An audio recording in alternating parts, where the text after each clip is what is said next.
حکومت کا پیٹرول اور ڈیزل کی قیمتیں برقرار رکھنے کا فیصلہ۔ پیٹرول کی قیمت 299 روپے 50 پیسے فی لیٹر برقرار، ڈیزل کی قیمت 311 روپے 47 پیسے فی لیٹر پر برقرار۔ قیمتیں ایک ہفتے کی بجائے تا حکم ثانی برقرار رہیں گی۔ پیٹرولیم ڈویژن نے نوٹیفیکیشن جاری کر دیا، مٹی کے تیل کی قیمت میں 6 روپے 85 پیسے فی لیٹر کمی۔ نوٹیفیکیشن کے مطابق مٹی کے تیل کی نئی قیمت 227 روپے 5 پیسے فی لیٹر ہو گئی۔ اس سے پہلے مٹی کے تیل کی قیمت 233 روپے 90 پیسے فی لیٹر تھی۔ لبنان اور اسرائیل کے درمیان امن معاہدے کے فریم ورک پر دستخط ہو گئے۔ امریکہ، اسرائیل اور لبنان کے فریم ورک معاہدے پر دستخط کیے۔ فریم ورک میں سیکیورٹی اقدامات اور مستقبل کے مذاکرات کا روڈ میپ شامل۔ امریکی تجویز کے تحت اسرائیلی افواج کے بعض مقبوضہ علاقوں سے واپسی پر تبادلہ خیال ہوا۔ اسرائیل نے انخلا کو حزب اللہ کے مکمل غیر مسلح ہونے سے مشروط کر دیا۔ امریکی وزیر خارجہ مارکو روبیو کہتے ہیں کہ اسرائیل اور لبنان کے درمیان طے پانے والا فریم ورک معاہدہ لبنان کی خود مختاری واضح کرتا ہے۔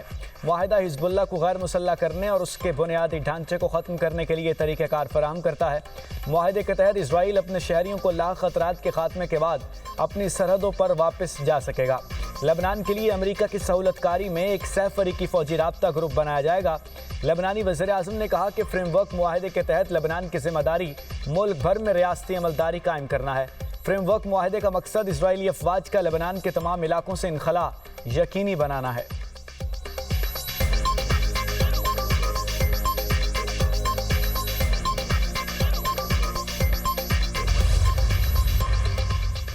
حزب اللہ کے سربراہ کا لبنان سے اسرائیل کے مکمل انخلا تک ہتھیار نہ ڈالنے کا اعلان۔ نعیم قاسم کا کہنا ہے کہ اسرائیلی جارحیت کا مقصد حزب اللہ کا خاتمہ تھا، لیکن وہ ناکام رہا۔ ہمارا صبر کمزوری نہیں، ایک سوچی سمجھی حکمت عملی کا حصہ ہے۔ ایران امریکہ معاہدہ واشنگٹن اور اسرائیل کی شکست کا باقاعدہ اعلان ہے۔ لبنانی حکام امریکہ اور اسرائیل کے مفادات کے لیے کام نہ کریں۔ لبنان کی حکومت ملک کی خود مختاری کے راستے پر چلی تو ساتھ کھڑے ہوں گے۔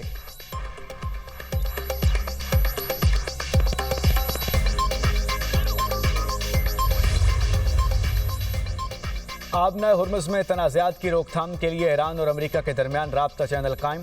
ایرانی ٹی وی کے مطابق رابطہ چینل سوئٹزرلینڈ مذاکرات کے اعلامیے کے تحت قائم کیا گیا۔ رابطہ چینل آبی گزرگاہ میں فوجی تنازع کا سبب بننے والے واقعات سے بچنے کے لیے قائم کیا گیا۔ اقدام کا مقصد اسلام آباد مفاہمتی یادداشت کے آرٹیکل 5 پر عمل درآمد یقینی بنانا ہے۔ ایران کے نائب وزیر خارجہ کاظم غریب آبادی کا کہنا ہے، آبنہ ہرمز میں محفوظ سفر کو مبہم انتظامات، متوازی راستوں یا ایسے فیصلوں کے تحت یقینی نہیں بنایا جا سکتا جن میں ساحلی ریاست کی حیثیت سے ایران کے کردار کو نظر انداز کیا جائے۔ اگر تہران کے ساتھ مناسب رابطہ نہ رکھا گیا تو متوازی بحری راستے معطل کر دیے جائیں گے۔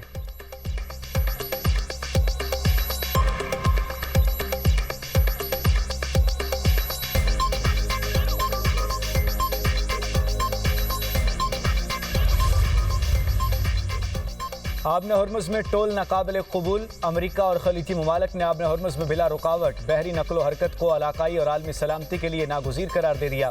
وزارتی اجلاس کے بعد جاری اعلامیے میں کہا گیا کہ دیرپا علاقائی امن کے لیے ایران کے بیلسٹک میزائل، ڈرون اور پراکسی گروپ سمیت تمام خطرات کا مقابلہ کرنا ضروری ہے۔ ایران کے ساتھ تجارت اور سرمایہ کاری مفاہمتی یادداشت پر عمل درآمد سے مشروط ہے۔ جی سی سی ممالک نے ایران پر عراق میں پراکسی گروپس کی حمایت کا الزام لگایا اور خلیجی ممالک پر حملوں کی مذمت کی۔ امریکہ ایران مفاہمتی یادداشت پر دستخط کا خیر مقدم، پاکستان اور قطر کے ثالثی کردار کی تعریف۔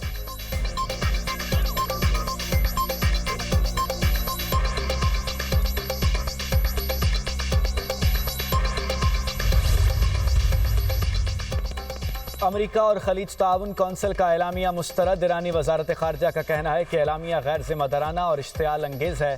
آبنہ ہرمز میں سلامتی مفاہمتی یادداشت کے مطابق یقینی بنائی جائے گی۔ خطے میں محاذ زراعی پر مبنی طرز عمل سے گریز کیا جائے۔ امریکہ کا خلیجی ممالک کی سلامتی کا ضامن ہونے کا دعویٰ فریب پر مبنی ہے۔ خطے میں امریکی فوج کی موجودگی عدم استحکام اور تقسیم کا باعث بنی ہے۔ خلیجی ممالک اپنی سرزمین ایران کے خلاف استعمال نہ ہونے دیں۔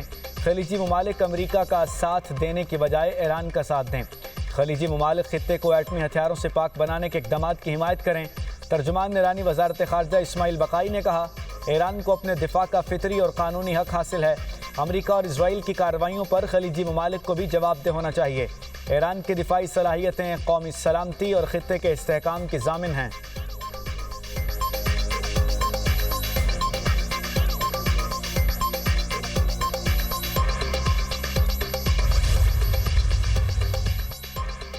آبِ ہرمز سے گزرنے والے بحری جہازوں کو رقم دینا پڑ سکتی ہے، عمان نے یورپی حکام کو آگاہ کر دیا۔ عمانی حکام نے کہا کہ آبِ ہرمز کو اب جنگ سے پہلے کے حالات تک نہیں لے جایا جا سکتا۔ آبِ ہرمز سے گزرنے والے جہازوں سے کچھ نہ کچھ فیس لی جا سکتی ہے۔ ہم بین الاقوامی سمندری قوانین کی ہمیشہ پابندی کریں گے، لیکن آبِ ہرمز کو آلودگی سے پاک رکھنے اور جہازوں کو راہداری میں مدد دینے کی خدمات کے لیے کچھ فیس لی جا سکتی ہے۔ قطر نے بھی آبِ ہرمز سے ٹول وصولی سے متعلق ملا جلا سگنل دے دیا۔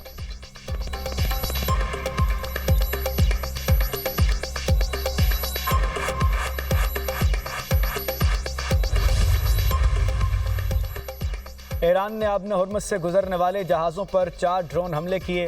امریکی صدر کا دعویٰ، ٹرمپ نے ایرانی ڈرون حملے جنگ بندی معاہدے کی احمقانہ خلاف ورزی قرار دے دیے۔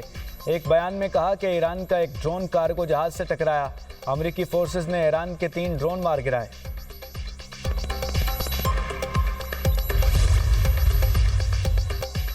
متحدہ عرب امارات اور ایران کے وزراء خارجہ کے درمیان ٹیلی فونک رابطہ، دونوں رہنماؤں کا علاقائی صورتحال اور حالیہ پیش رفت پر تبادلہ خیال۔ یو اے ای کے وزیر خارجہ نے کہا کہ جنگ بندی اور مفاہمت کی شرائط پر مکمل عمل درآمد ضروری ہے۔ ریاستوں کی خود مختاری اور ہمسائیگی کے اصولوں کا احترام کیا جائے۔ بین الاقوامی قانون کی مکمل پاسداری ناگزیر ہے۔ آبِ ہرمز میں محفوظ اور آزاد جہاز رانی یقینی بنائی جائے۔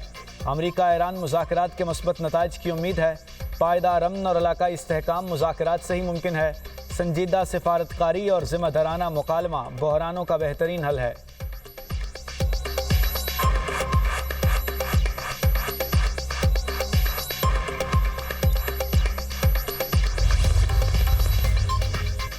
اسرائیل کے جنوبی لبنان میں حملے، 7 افراد شہید سے ہونے، ریاست نے 7 افراد کو حزب اللہ ارکان قرار دے دیا۔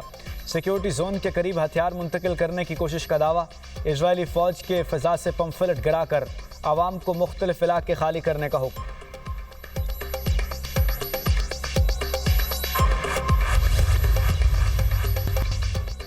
وزیر اعلیٰ مریم نواز کی ٹیم پنجاب کو شاباش۔ اس سال بھی محرم الحرام کا پرامن، باوقار اور منظم انعقاد ممکن ہوا۔ پوری ٹیم پنجاب کو دل کی گہرائیوں سے شاباش دیتی ہوں۔ وزراء، ایم پیز، ضلعی انتظامیہ، فورسز، ریسکیو اور دیگر اداروں کا کام قابل ستائش ہے۔ جھلسا دینے والی گرمی کے باوجود پنجاب پولیس کے جوان سڑکوں پر متحرک رہے، آزاداروں کو مکمل تحفظ فراہم کیا۔ شاباش، آپ ہمارا فخر ہیں، جیتے رہیے۔ آزاداروں کو ریلیف کی فراہمی یقینی بنانے کے لیے بہترین اقدامات اپنی مثال آپ ہیں۔ ٹھنڈے پانی کی سبیلوں کا شاندار انتظام، جلوسوں کے راستوں پر عرق گلاب کا چھڑکاؤ کیا گیا۔ اسموک گنز کے ذریعے پانی کی پھوار نے لوگوں کو سکون فراہم کیا۔ ستھرا پنجاب کی ٹیموں نے صفائی ستھرائی کے مثالی انتظامات کو یقینی بنا کر ایک نیا معیار قائم کیا۔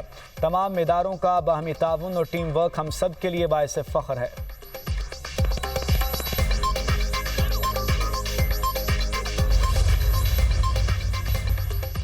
وینزویلا میں 2 طاقتور زلزلوں کے بعد صورتحال بدستور سنگین، ہلاکتوں کی تعداد 920 ہو گئی۔ 4300 سے زائد افراد زخمی ہو چکے۔ ریسکیو ٹیمیں ملبے تلے دبے افراد کی تلاش میں مصروف۔ ہلاکتوں کی تعداد میں مزید اضافہ ہونے کا خدشہ۔ سینکڑوں عمارتیں تباہ یا شدید متاثر ہوئیں۔ کراکس ایئرپورٹ زلزلے سے ہونے والے نقصانات کے باعث بند۔ دنیا بھر کے رہنماؤں کی وینزویلا کے عوام سے اظہار تعزیت، امداد دینے کا اعلان۔ امریکہ نے متاثرین کے لیے $150 ملین فراہم کرنے کا وعدہ کر لیا۔ وینزویلا کے قائم مقام صدر کی متاثرہ علاقوں کا دورہ، ہنگامی حالات نافذ کرنے کا اعلان۔